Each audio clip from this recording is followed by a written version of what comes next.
And this story is a big deal.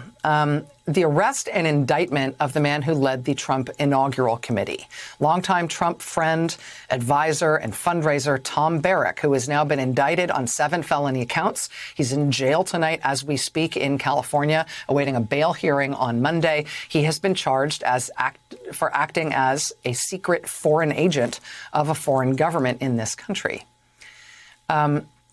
CNN is reporting tonight that the federal prosecutors who brought these charges against Tom Barrack yesterday, for some reason, they sat on those charges for a very long time before yesterday's indictment, even though the indictment was apparently ready to go. Here's CNN's lead tonight. Quote, federal prosecutors in Brooklyn investigating Tom Barrack, a prominent ally to former President Donald Trump, for allegedly violating foreign lobbying laws, had enough evidence to bring charges last year, but they held off doing so until the arrival of the new presidential administration. Prosecutors wanted to move forward on the case and believed they could obtain an indictment, one source familiar with the matter said. The source said the investigation was mostly done well before the time period when prosecutors are discouraged from advancing politically sensitive matters ahead of an election.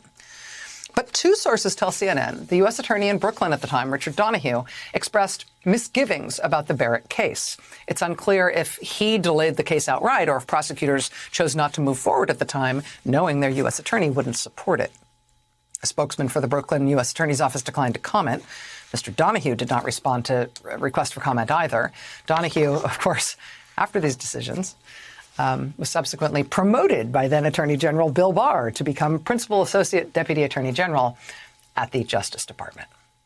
That's a job that's usually called the PAYDAG. It means you're basically the operations officer for the Deputy Attorney General. It's a long title and it has lots of sort of diminutive adjectives in it, but that's a big deal job at the Justice Department. What CNN is reporting here is that federal prosecutors had their case last year. They had enough to charge Barrack last year. But this Trump-appointed U.S. attorney apparently wouldn't let the charges be brought. Then he was brought to Washington and given a big promotion and made a senior leader at Main Justice. Only after a new president took over and the Trump appointees got out of there was the case able to go ahead. But reportedly, it's unchanged in character. Since the time they first put it together, it was just delayed. And for a long time.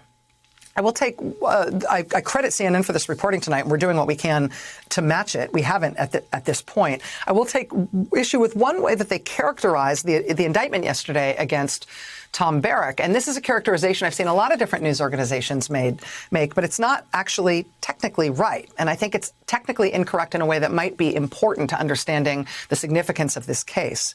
As CNN put it, federal prosecutors in Brooklyn investigating Tom Barrack for allegedly violating foreign lobbying laws. It wasn't really a lobbying case. This case was brought against Tom Barrack specifically under the federal statute that names him as an alleged agent of a foreign power.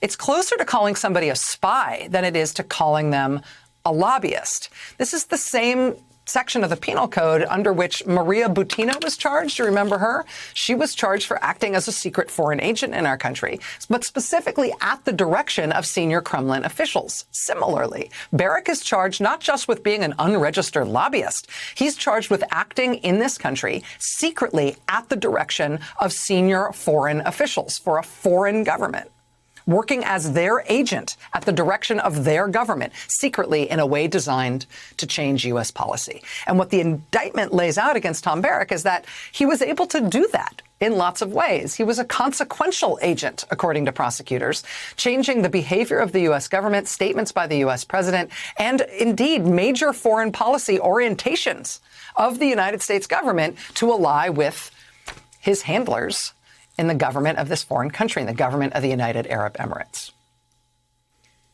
If, in this instance and in others, foreign governments had their agents operating at the highest levels of the U.S. government, and when the U.S. Justice Department knew that, they were told to sit on it and not move forward with an effort to stop it and indict the behavior, what was the damage done here, especially with the delay in prosecuting it?